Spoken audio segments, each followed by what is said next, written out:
سڵاو بەڕێزانم کاتتان باش. ئەمە پێشکەشتان یەکەم هەر ڤین پۆدکاستە بەڵام خۆم بە تەنیا پێشکەش یەکەم. بابەتیم جارەمان تایبەتە بە بەرنامەی موشکی ئێرانی. هەر لە کەسێکی ئاساییەوە هەتاوکو دۆناڵد ترەمپ گاڵتەمان بە جبەخانی ئێرانی و بە سیستمی موشکی ئێرانی هات، بەڵام کاتێک کە جەنگ دەستی پێکرد هەموومان تووشی شۆ بووین بۆی کە ئێران بەڕاستی توانایەکی موشکی زۆر گەورەی هەیە. ئیسرائیل و ئەمریکا کاتێک چوونە شەڕۆ بە تەما بوون لە ماوەی چەند ڕۆژێک و هەفتەیەکە کۆتایی بەشەڕ بێن. ڕاستەکەی دۆناڵد ترەمپیش هەرسەری سوڕماوە هەر ئێمە نین. بەرنامەی موشکی ئێرانی بۆ وایە نهێنیەکەی چییە؟ ئەوە ئەو شتەیە کە من لە ماوەیەکی کورتا هەوڵێم بۆ تۆی بەڕێزی ڕوون بکەمەوە. بەرنامەی موشکی ئێرانی پاشخانێکی هەیە، خۆ بێ و پاشخانە بزانین. پێش ئەوەی شۆڕشی گێلانی ئێران هەڵبگیرسێ لە ساڵی 1970 ڕەزاشا خەونی جبەخانێکی موشکی پێشکەوتووی هەبوو، بە تایبەتی موشکێک کە کڵاوی ئەتۆمی هەڵبگرێ. بۆیە هات لەگەڵ ئیسرائیلە ئەو پەیوەندی توندوتۆڵی کە لەگەڵ ئیسرائیلە هەیبوو بەکاری هێنا بۆ ئەوەی کە ببێ بە خاوەنی ئەو جبەخانێ. پرۆژەیەکیان سەرپێخست کە بە پرۆژەی گوڵ یاخود پرۆجێکت فلاوەر ناسراوە. کورتەی ئەم پرۆجێکتە بەم شێوە بوو. ئێران نەوتایە بە ئیسرائیل لە بەرامبەرە چەک و جبەخانە بۆ ئێران دابینەکە. یەکێکیش لەو چەکانێک کە ئەییا بە ئێران بریتیە لە موشک. ساڵی 1970 ئێران بایی بڕی 260 میلیۆن دۆلار نەوتیا بە ئیسرائیل لە بەرامبەرە چی وەرگرێ؟ موشک وەرگرێ. بەڵام بۆ نەکبەتی شا شۆڕشی گێلانی ئێران هەڵگیرسا و پارەکەی فەوتە. هەر ئەمە نەبوو، پێم وابێ لەگەڵ بریتانیاشا سەفقەیەکیان هەبوو یاخود گرێبەستێکیان هەبوو بۆ کڕینی دەبابە، ئەویش فەوتە. کاتێک کە شۆڕشی گێلانی ئێران هەڵگیرسا و ئەو شتە دروست بوو کە پێی وترێ کۆماری ئیسلامی ئێران جبەخانەیەکی خاڵی لە موشکی هەبوو و ڕوبەڕووی کۆمەڵی ئاڵنگاری گەورە بووە. لە بەرامبەر ئەوەی کە پەلاماری کۆنسوڵخانەی ئەمریکایە ناو 52 بارمتیان بۆ ماوەی 444 ڕۆژ بە بارمتەگر، ئێران لەلایەن ئەمریکاوە گەمارویەکی زۆر گەورەی خرایە سەر بە پێی پرۆسێسێک کە بە ئۆپەرێشن ستاونج ناسراوە، واتە پرۆسێسی یاخود ئۆپەرێشنی ستاونج کە بریتیە لە گەمارویەکی ورد بۆ سەر هەر کاڵای کاچێتە سەر ئێران بە تایبەتی ئەو کاڵانەی کە لە بواری سەربازیە بەکارێنرێن. بەڵام کارەساتەکە هەر لێرە تەواو نەبوو. یەک ساڵ بەسەر شۆڕشا تێپەڕی و سەدام حوسێن پەیماننامەی جەزائیری هەڵوەشاندە و پەلاماری ئێرانیە. باڵانسی هێز بە تەواوەتی بەلای عێراقا داشکا بوو، لەبەرەوەی عێراق جبەخانێکی گەورەی هەبوو بە تایبەتی موشکی جۆری سکۆد بی هەبوو کە زۆر باش ئینا بە ئێرانەوە. بەم موشکانە چەنەها شاری وەکو تەبرێز و ئەسفەهان و بە تایبەتیش تارانی بە تەواوەتی هەراسان کرده بوو. موشکە سکۆدەکانی عێراق ئێرانیان بەلەرزە هێنا بوو. ئێران لە بەردەم دۆخێکا بوو کە یەکەم گەمارویەکی گەورەی لەسەر بوو نەی ئەتوانی موشک بکڕێ و لەلایەکی شەوە کەوتو بۆ شەڕێکی خراپەوە لەگەڵ عێراقا و جبەخانەکەشی بەتاڵ بوو. ئەوە چی بکە؟ یا تەسلیم ببێ یاخود پشت بەخۆی بەستێ. ئێرانیەکان پشتیان بەخۆیان بەس هاتن چیان کرد؟ یەک پرۆسێسی زۆر عەقلانەیان خستەگەر کە بریتیە لە سیاسەتی پشت بەخۆ بەستن. سیاسەتی پشت بەخۆ بەستن و خۆبژێویش بەم شێوەیە دەستی پێکرد. ئێرانیەکان هاتن کۆمەڵی موشکیان لە وڵاتانی وەکو لیبیا و سووریا و کۆریای باکوور و چین و رووسیاوە دەستخست و لە جیاتی ئەوەی بەتەنیا بەکاری بێنن چیان لێ کرد؟ نمونەیان لەبەرگرتەوە.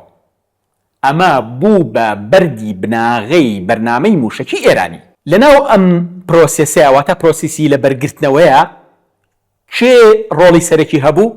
کوڕێکی گەنجی تەمەن 20 بۆ 21 ساڵ کە ناوی حەسەن تەهرانی مقەدەمە. ئەم کوڕە هەر لە مناڵیەوە حەزی لە بواری پیشەسازی بوو، ئامادەیی و دبلۆم و بەکالۆرۆسیشی لە بواری پیشەسازیە بوو.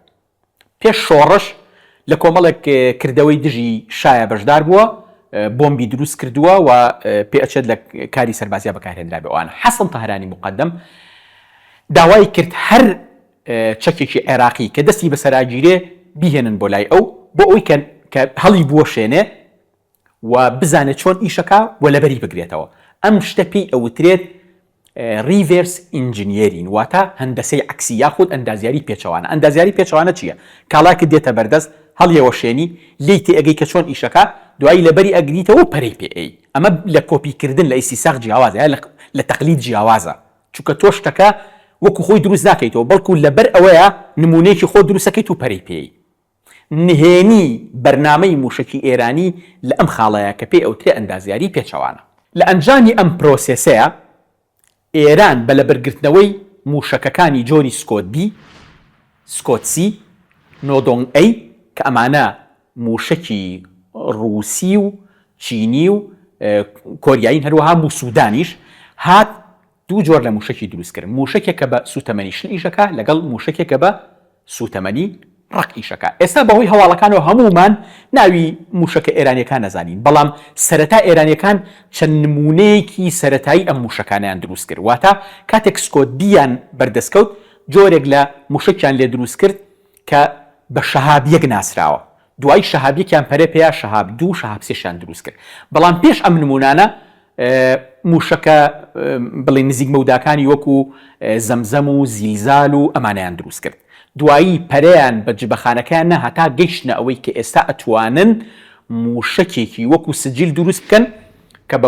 بە سوتەمەنی ڕق ئیشەکە توانیانە موشکێکی وەکو فاتح و فەتاح دروست بکەن کە سوپەرسۆنیکە، واتە لە خێرایی دەنگ زیاترە، بە وردیەکی زۆر ئەتوانێت ئامانجەکانی پێکێ لە هەر شوێنێکی هی ناوچەکە هەیە، واتە بە مەودای 2200 کیلۆمەتر هەر ئامانجێک لە دەوری ئێران هەیە بە وردیەکی سەرسوڕێنەرەوە ئەتوانن بیپێکن. ئەم پیاوەی کە پێی ئەوترێ باوکی موشکی ئێرانی واتە حەسەن تاهرانی مقەدەم لە ئینستیتوتێکی بچووکەوە دەستی پێکرد لەگەڵ تیمێکە، ئەم تیمەی گەورە کرد وردە کردی بە بەشێکی گەورە لە سوای پاسداران کە پێی ئەوترێت بەرنامەی موشکی یاخود هێزی ئاسمانیی ئێرانی کە بەرنامەی موشکی ئێرانیەکە سەر بە هێزە ئاسمانەکە هی سوپای پاسدارانە.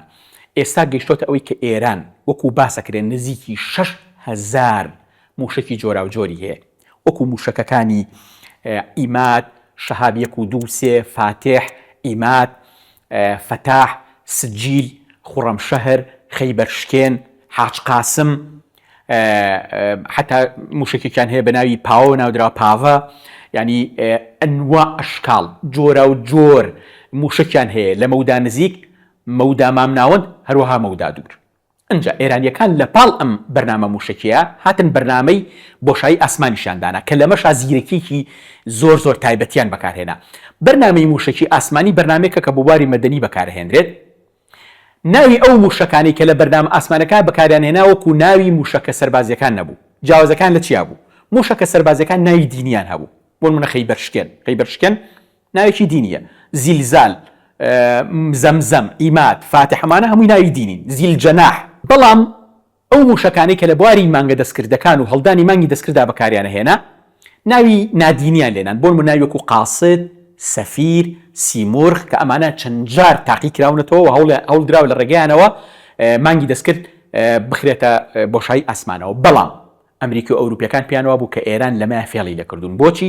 لەبەرەوەی ئەو کەسێک کە بتوانێت موشک بۆ هەڵدانی مانگی دەستکرد بەکاربێنێ ئەتوانێ موشکی کشوەربڕ دروستکە کە ئەمە لای خۆر ئاوایی و بە تایبەتی ئەمریکەکان هێڵی سوورە بە هیچ جۆرێک ڕێگەنایە و ئەوەشی کە ئێستا پاڵی بە دۆناڵد ترەمپەوە ناوە بێتە ناو ئەم شەڕەوە بەشێکی ئەوەیە کە ئێران لە مەودای ساڵێک بۆ 2 ساڵی داهاتوە ئەتوانێت موشکی کشوەربڕ دروستکە کە 9000 کیلۆمەتر ئەبڕێت، بەمەش ئەتوانێت ناوجەرگەی نیویۆرک یاخود واشنگتن یاخود میشیگان بپێکێت.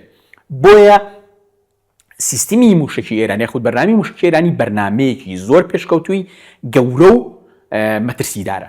با بینەوە سەر ئەو پیاوەی کە پێمانوت باوکی بەرنامەی موشکی ئێرانی حەسەن تاهرانی مقەدەم. ئەم پیاوە ساڵی 2011 لە 11 2011 لە تەقینەوەیکی گەورە لە بنکەی سەربازی بیدگنە لە ناوچەی مەلارد لە تاران جانی لەدەستا. راپۆرتەکان ئاماژە بەوەکەن کە تەقینەوەیکی ئاسایی بوو لە ئەنجامی ئیشکردنەوە ڕوویاوە، بەڵام زۆر سەرچاوەش بە تایبەتی ڕۆژنامەکانی لۆس ئەنجلس تایمز و ئەوانە ئاماژە بەوەیەن کە مۆساد دەستی هەبووە لەو تەقینەوەیەوە حەسەن تاهرانی مقەدەم لە ئەنجامی کارێکی تێکدەرانەیە تێرۆرکراوە. لەسەر قەبری ئەم پیاوە نووسراوە، لەسەر قەبرەکەی ئەم گزارشتە نووسراوە کە لێرەیە لەناو ئەم گۆڕەیە ئەو پیاوە ڕاکشاوە کە خەونی بە لەناوبردننی ئیسرائیلەوە بینی. کاتێکیش لە جەنگی 12 ڕۆژەیە ئێران چەند موشکێکی نا بە ئیسرائیلەوە، یەکێک لەو موشکانەی کە نان بە ئیسرائیل و ناوی حەسەن تاهرانی مقەدەمی لەسەر نووسرا بوو، کەواتە ئەتوانین بڵێین کە بەرنامەی موشکی ئێرانی بەرئەنجامی ئیشکردنی کۆمەڵێک هۆکارە. یەکێک لەوانە ئەو گەمارۆتوندە بوو کە خرایە سەر ئێران و ئێران هەوڵیە چۆن گەنم بەرهەمەهێنێ، چۆن سیارەی خۆی دروستەکە بە هەمان شێوە موشکی خۆشی دروستکە. ئەوەی کە ڕۆڵی چەقی هەبوو، ڕۆڵی گەوری هەبوو لەم بەرنامەیە ئەو پیاوە بوو کە ناوی لیوا حەسەن تەهرانی مقدمە کە ساڵی 2011 لە ئەنجامی تەقینەوەکان گیانی لەدەستدا و هەروەها ئێرانیەکان توانیان لە بەرئەنجامی لەبەرگرتنەوەی ئەو موشەکانی کە ئەیان کڕی یاخود بەدەستیان هێنا توانیان جبەخانێکی گەورە دروست بکەن کە ئێستا بە قسەی ئەمیر عەلی حاجیزادە کە لە دوای حەسەن تەهرانی مقدم بوو بە فەرماندەی هێزی ئاسمانی هی سوپای پاسداران ئەڵێ ئەگەر هەموو هەفتەیەک یەک شاری موشکی کەشف بکەین هەتا 2 ساڵ تەواو نابێت. واتە جبەخانەی موشکی ئێرانی ئەوەندە فراوانە و ئەوەندە گەورەیە کە ئەگەر هەفتەی یەک دانیان کەشف کرێ لە ماوەی 2 ساڵە ئەنجا کەشفکردنیان کۆتایی پێدێ.